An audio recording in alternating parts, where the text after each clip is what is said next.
and lunch after Mass today as usual.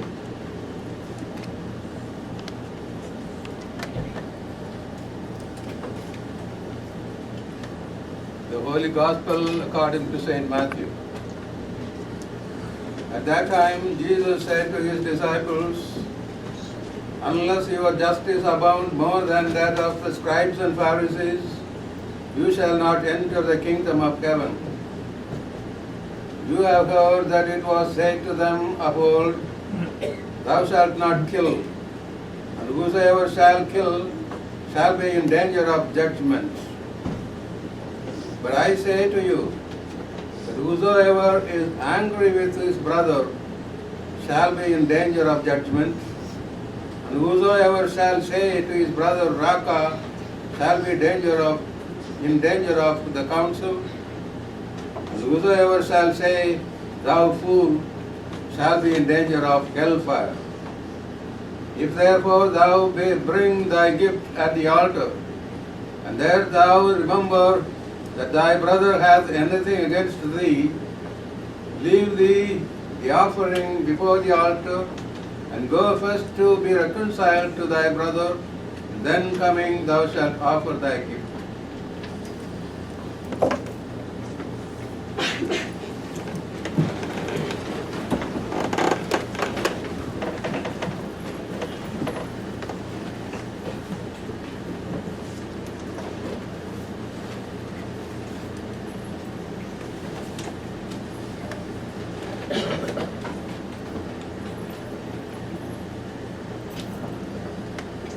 Thou shalt not kill. Whosoever angry with his brother shall be in danger of judgment. In the name of the Father, and of the Son, and of the Holy Ghost, amen. Dearly beloved brethren in Jesus Christ, in today's Gospel, our Lord tells us that unless your justice abounds more than that of the scribes and Pharisees, you shall be not saved. Scribes and Pharisees were wholly occupied with external observances and outward appearances of religion, caring little or nothing for the true sanctity of heart and soul. Our Lord takes an example of the violation of the fifth commandment and tells us that we must not only refrain from committing the external act of murder, but we must also clear out of our hearts all anger and hatred to our neighbor. That is to say, our internal sentiments, our thoughts, feelings and desires must be made to conform to our external appearances and outward observances of virtue and religion. Let us therefore today consider the two kinds of sins forbidden by the fifth commandment, the external sins and the internal sins forbidden by the fifth commandment. Let us first see what are the external sins forbidden by the fifth commandment. It is said, "Thou shalt not kill." In the Old Testament, Exodus chapter 20 speaks about the 10 commandments, but the fifth commandment is given by these 3 words: "Thou shalt not kill." These words of God's commandment emphatically forbid the shedding of human blood and unjust homicide. It is only unjust homicide that is forbidden, because sometimes it is lawful to take human life in certain cases, as in the battlefield, as punishing murderers with capital punishment, and in necessary defense of one's life against an unjust aggressor. Those who willfully and unjustly take away another's life, for instance, those who practice abortion or those who contribute to such a deed, are also guilty of murder. Likewise, those who through carelessness or neglect cause another's death, for example, reckless drivers and careless engineers and doctors, are guilty of homicide, and their sin is greater or less in proportion to the degree of their negligence or carelessness.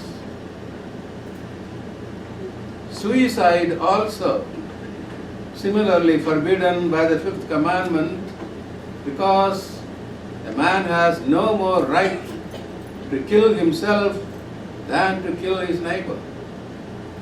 It's forbidden to shorten one's life either by excessive eating or drinking, or by refusing to take remedies or ordinary means to preserving life and strength. Fighting and quarreling are also prohibited by this commandment as a grievous sin. All these external actions are forbidden as grievous crimes because first they are injurious to God, but they usurp the power that belongs to God.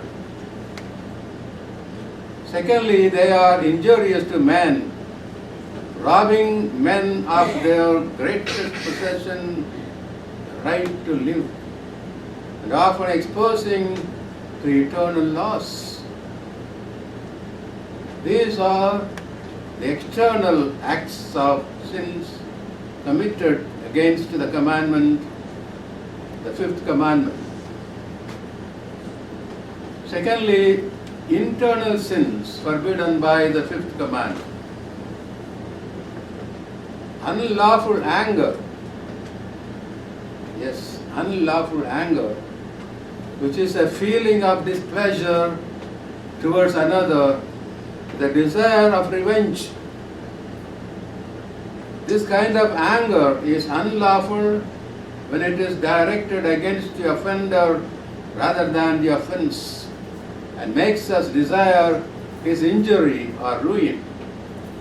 It is unlawful when it leads to excessive punishments or gets beyond the control of reason.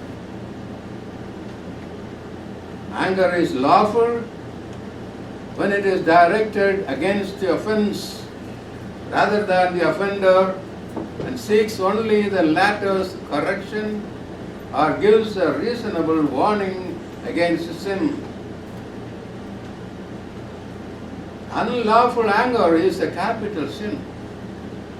When anger hardens the heart into a fixed and abiding state of resentment, wishing evil to another and rejoicing over the misfortunes of others, it becomes hatred and therefore is mortal sin. Now, most of us are like the Pharisees. As long as these people go to Mass and sacraments and perform certain external acts of religion, they consider themselves good Catholics. Even if they entertain in their hearts all kinds of evil thoughts or dislike, hatred, and even murder against the good name of their neighbors. We should avoid not only injurious actions, but also harmful words, thoughts, and deeds, desires. That is therefore, in observing the fifth commandment of God, see the twofold obligation pointed out by our Lord. The one is prohibitory and forbids us to kill, and the other is mandatory and commands us to cherish sentiments of charity, concord, and friendship even towards our enemies, and finally to endure with patience every inconvenience.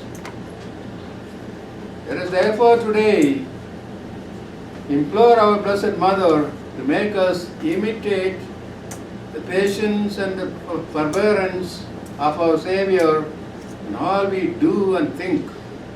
And let us try to carry out in our lives the counsels given to us in the teachings of today's Gospel. The Bible talks about how patience is a fruit of the Holy Ghost. St. Paul includes patience as one of those 12 fruits of the Holy Ghost.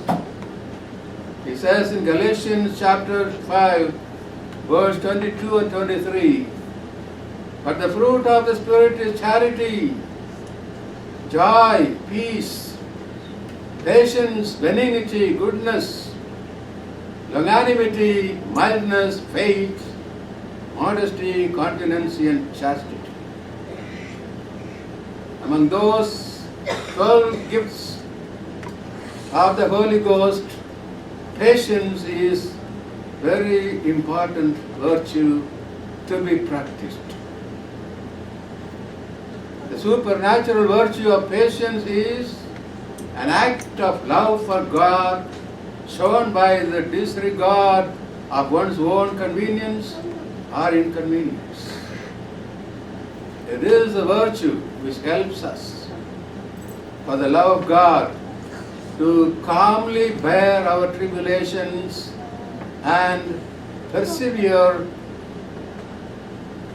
in serenity amid the sufferings of life.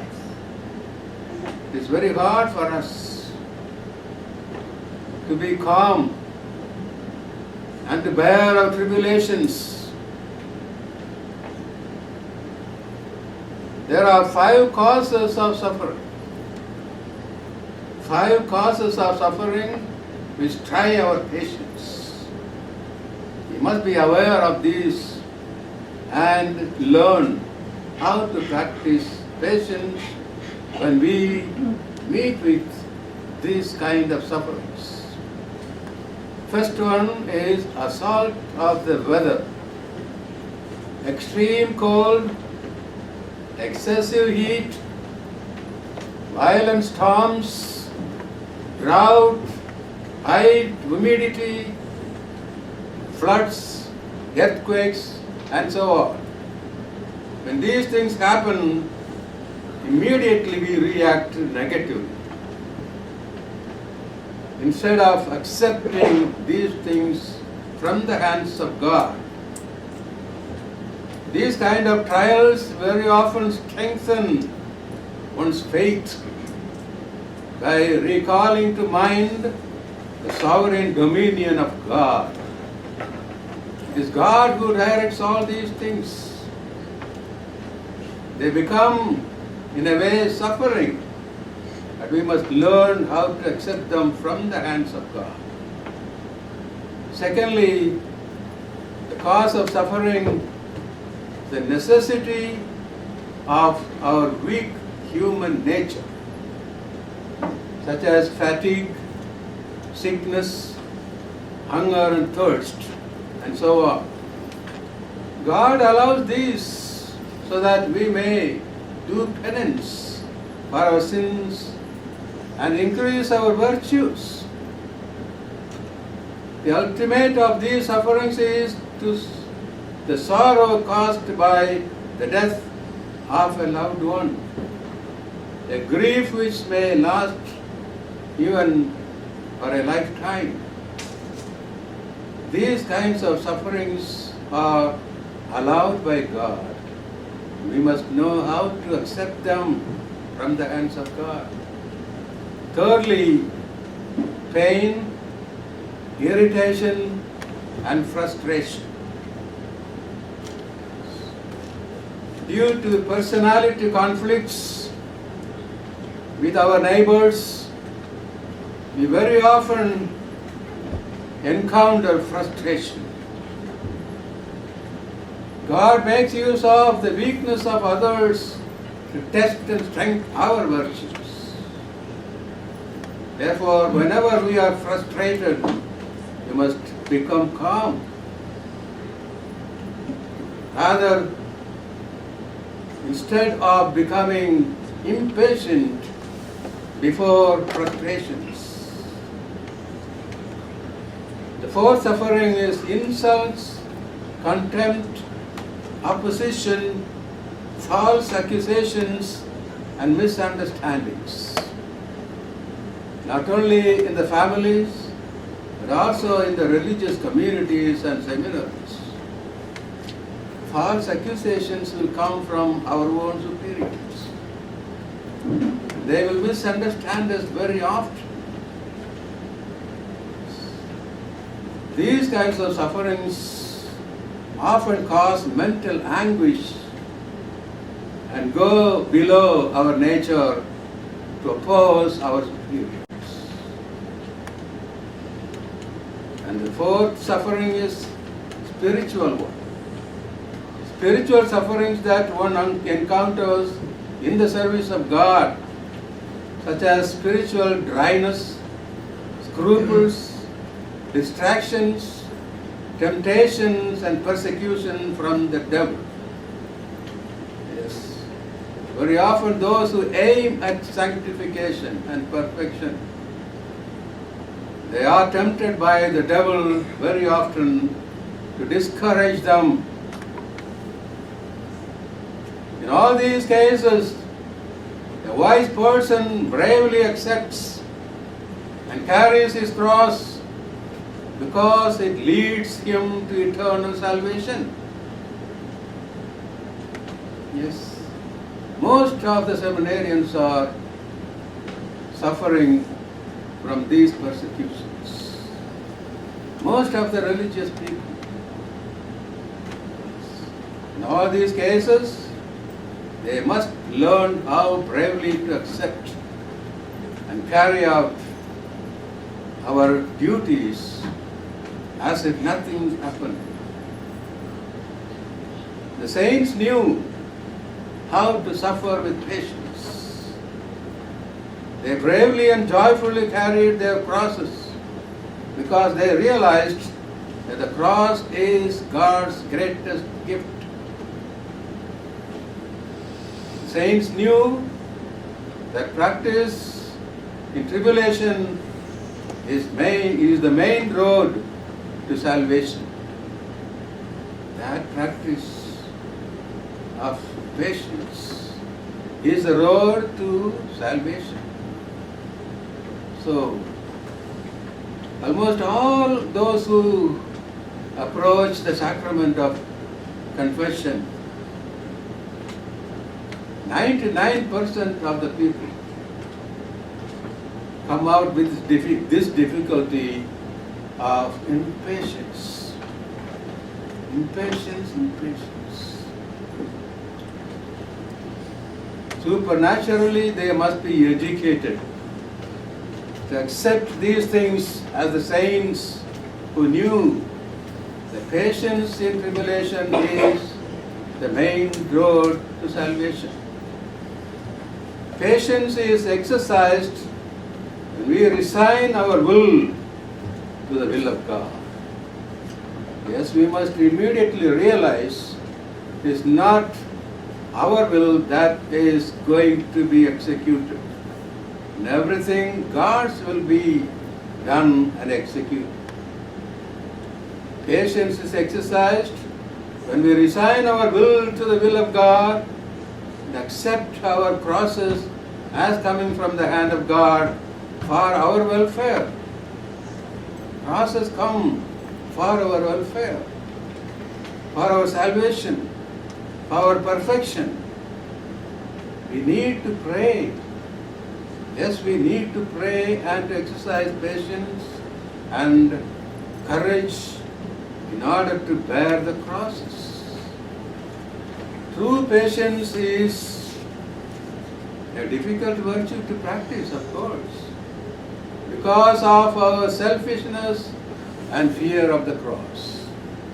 As long as we possess these two attitudes, selfishness and fear of the cross, we will encounter practice of patience very difficult.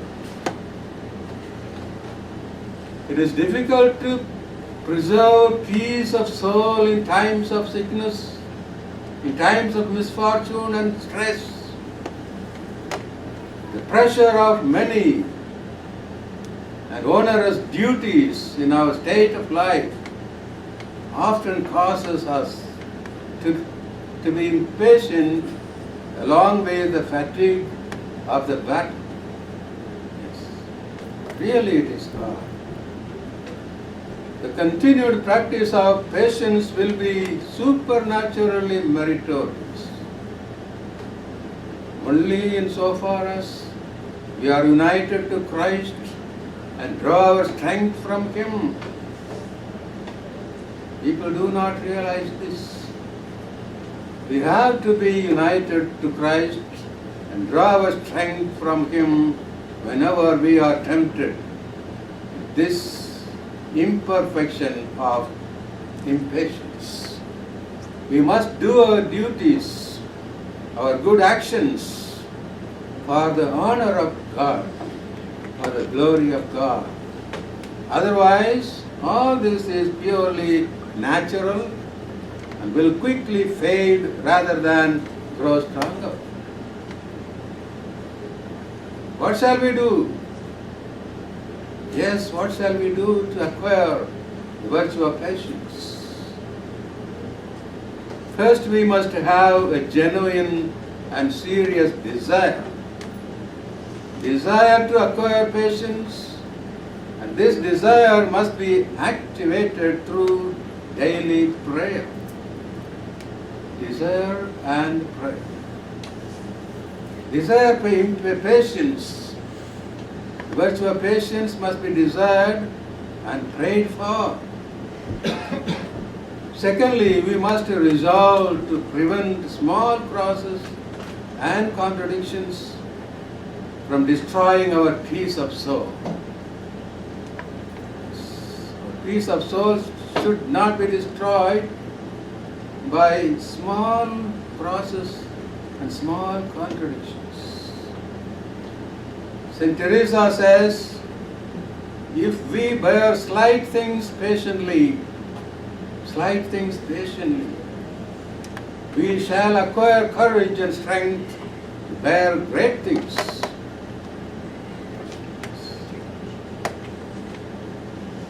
Thirdly, meditation on the Passion of Christ. Yes, we must often meditate the sorrowful mysteries. Chiefly, how patiently our Lord carries the heavy cross. Meditation on the Passion of Christ. Yes, this meditation on the Passion of Christ will strengthen us, will increase our love of God, and arouse in us an earnest desire to patiently follow the footsteps of Jesus Christ. Yes. For this, there is a prime example which took place in Paris during the horrors of the French Revolution. Condemned to guillotine, a community of sisters, holy nuns, was forced to arrive at the place of their doom. The sisters raised their serene voice, chanting the sublime hymn, Veni Creator Spiritus, expecting each and every one death immediately.